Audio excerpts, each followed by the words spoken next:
340 membru fil-korp qed jibbenefika minn tibdil fix-xiftijiet f'taqsimiet fil-korp.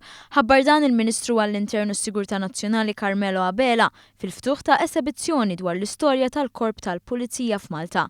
Il-bdil fix-xiftijiet jinsab fl-ewwel fażi tiegħu u se jagħti ċans lill membri tal-korp ikollhom ħin tajjeb ta' xogħol u ħin liberu xieraq fejn dawn jistgħu jistrieħu u jqattaw ħin mal-familja.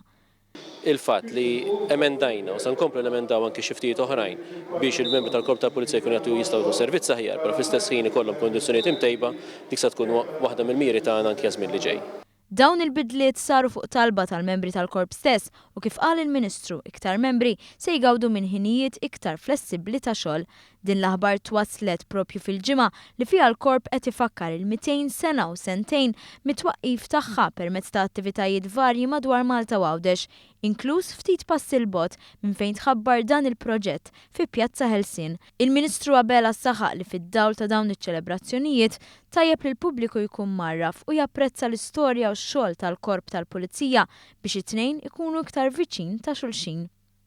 Huwa importanti wkoll però li l-pubbliku jifhem x'inhi l-ħidma tal-Korp tal-Pulizija, li japprezzaw il-ħidma tal-Korp tal-Pulizija, però r-rispett iridu nakkwistawh aħna aktar milli nistennew ir-rispett mod awtomatiku.